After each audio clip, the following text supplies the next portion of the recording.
नाही, पाऊस तर हवामान खात्याचा अंदाजच होता की पुन्हा पाऊस येणार.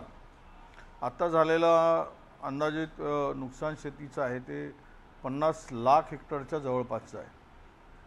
आणि पुन्हा ह्या अतिवृष्टीमुळे आता काही जे शिल्लक राहिलं तेही नष्ट होणार आहे. माहीत नाही, पावसाने यावेळेस मराठवाड्याला संपूर्ण जिल्ह्याच्या जिल्हे उद्ध्वस्त केले.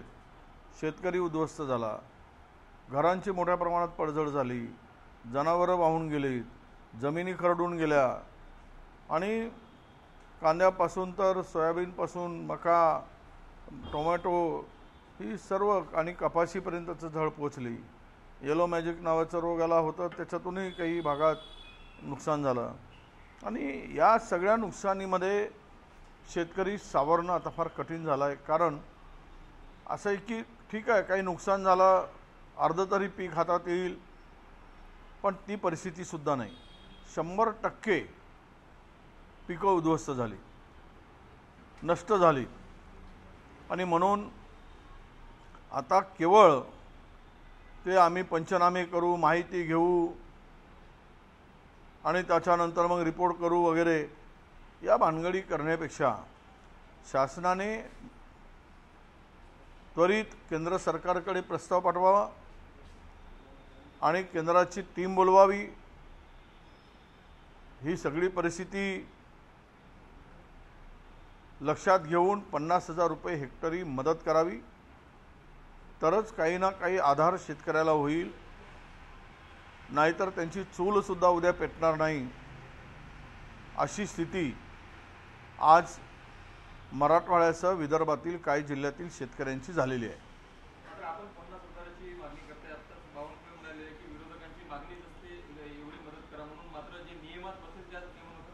नाही, बावनकुळेंना म्हणणं आहे की पंजाबमध्ये सरकार आहे आप पार्टीची, त्यांना शक्य आहे तर तुम्हाला शक्य का नाही?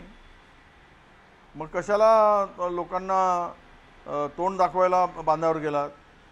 आणि काय थातूर मातूर मदत करून काय होणार नाही. तुम्ही जर आज 50,000ची मदत करणार नसाल, विरोधक म्हणून नाही, नुकसान झालं काही प्रमाणात 25%, 50%, 60% समजू शकतो. इथे 100% नुकसान झालेलं आहे. आणि 100% नुकसान झालं असल्यामुळे की त्या ठिकाणी मदतीची मोठी अपेक्षा जनतेची, आपल्या शेतकऱ्यांची आहे. आणि झालं होत्याचं नव्हतं झालंय ना, म्हणूनच तर तेवढी मदत पाहिजे. आणि पंजाब सरकारला शक्य आहे, मग तुम्ही काय गोट्या खेळता काय? तुम्हाला का शक्य नाही? त्यामुळे 50,000च्या कमी मदत मिळणं, त्यामधून शेतकरी सावरणार नाही, ती मदत अपुरी राहील.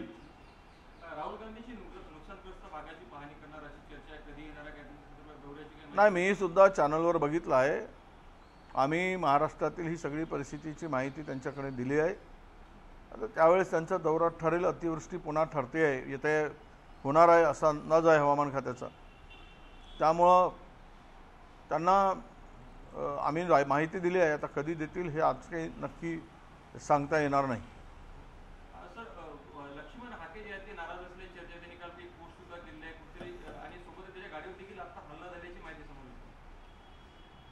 असं आहे, लक्ष्मण हाके यांना का बाजूला केलं मला माहीत नाही, पण मी काल त्यांच्याशी बोललो. खरं आहे की त्यांच्या कार्यकर्त्यावर हल्ले होत आहेत, प्रचंड मारहाण होत आहे. सरकारवरून ओबीसी मरत असताना कुठल्याही मदतीची सरकारची मानसिकता नाही. 7 ओबीसी तरुणांनी आत्महत्या केल्या. आणि मराठा समाजांच्या काही खोडसाड मुलाकडून, सगळंच नाही, काही विचित्र पोरं आहेत की ते बेदम मारहाण केलेत. आता त्याचे आयडेंटिफाय झालेत काही, पण तरुण कारवाई होताना दिसत नाही. कायदा हातात घेणं चुकीचं आहे. ठीक आहे, अधिकारासाठी लढणं आणि कायदा हातात घेणं, कायदा हातात घेऊन जी दादागिरी चालली आहे हे योग्य नाही. आणि विशेष करून बीडच्या मेळाव्यामध्ये हाकेंना का बोलवलं नाही? तो मेळावा काय सत्ताधारी लोकांचा मेळावा आहे? कारण त्या मेळाव्यामध्ये भुजबळ साहेब आणि धनंजय मुंडे आणि पडळकर उपस्थित राहणार आहे म्हणे. याचा अर्थ पुन्हा त्या ओबीसींना या सर्व ओबीसी नेत्यांना एकत्र करून जर मेळावा घेतला असता तर सरकार विरोधी समजता आला असता, पण सत्ताधाऱ्यांची तो मेळावा घेणं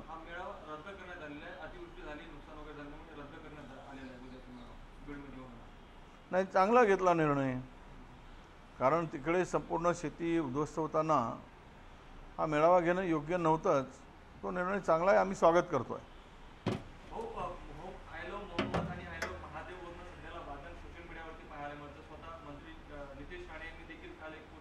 नाही तर नितेश राणेला तेच पाहिजे ना, हिंदू मुस्लिम मंदिर मस्जिद, त्यांना दुसरं काय पाहिजे, आणि भाजपाला तेच पाहिजे.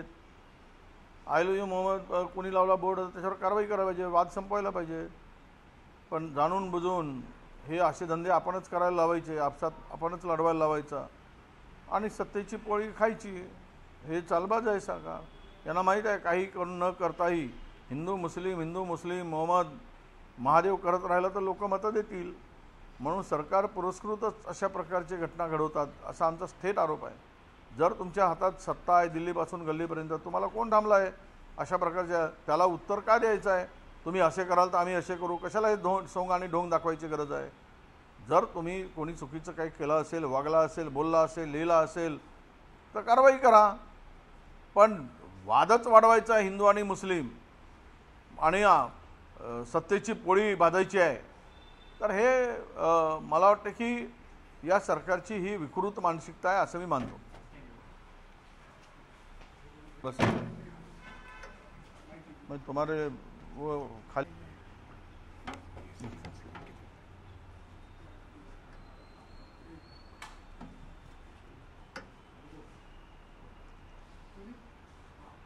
वो कैसे कहेंगे पूरे महाराष्ट्र में जिस तरह से बाढ़ के हालात हैं, किसान परेशान हैं और फसल पूरी तरह से तबाह होने के संकेत सामने आ रहे हैं. आप स्वयं कल यवतमाल गए थे, आपने स्वयं दौरा किया है, क्या देखते हैं? नहीं, देखिए पूरी तरह मराठवाड़ा से लेकर तो विदर्भ के कुछ जिलों की पूरी खेती तसनस हुई है, कुछ भी बचा नहीं है. यानी बारिश से नुकसान होता है पर यहाँ 100% नुकसान हुआ है. अब इसमें प्याज भी फसल गई, टोमेटो की फसल गई, मक्का जो होता है वो भी गया, सोयाबीन गया, कपास गया, कुछ भी बचा नहीं. अब किसान रो रहा है, ना घर बचा है, ना खेती बची है, ना जानवर बचा है. तो बहुत ही गंभीर रूप ये बाढ़ ने धारण किया है. अब हम कुछ और उसके साथ में ही येलो मोजैक नाम का एक और इसके ऊपर कीड़ी का प्रादुर्भाव भी बहुत बड़े पैमाने में हुआ है. इससे और कमर टूट गई है, जो बचा है वो भी खा गए. तो किसान को अभी केंद्र सरकार ने, राज्य सरकार ने मिलकर तुरंत मदद करने की आवश्यकता है.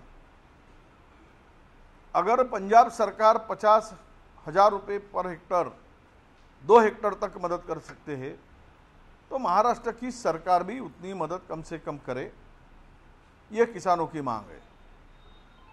नहीं तो एनडीआरएफ के निकष के हिसाब से हम देंगे 8,500 रुपया हेक्टरी और 17,000 रुपये 2 हेक्टर को देकर किसान को इससे कुछ भी फायदा होने वाला नहीं, कुछ मदद होने वाली नहीं है.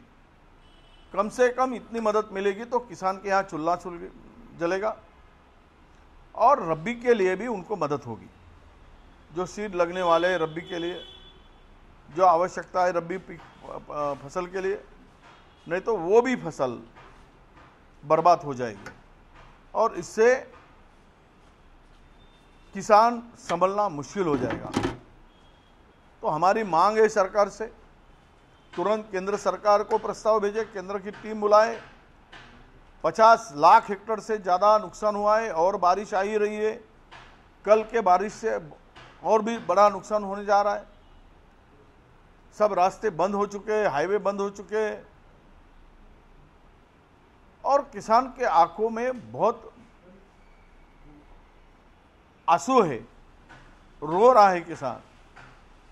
ऐसे स्थिति में तुरंत सरकार ने दौरा वारवा करने की, सर्वे करने की, पंचनामा करने की कोई जरूरत नहीं है. कुछ भी बचा नहीं है तो पंचनामे क्या करोगे? इसलिए 50,000 रुपया पर हेक्टरी 2 हेक्टर तक कम से कम मुआवजा सरकार ने देना चाहिए, तभी ये किसान इस हादसे से बाहर निकल पाएगा।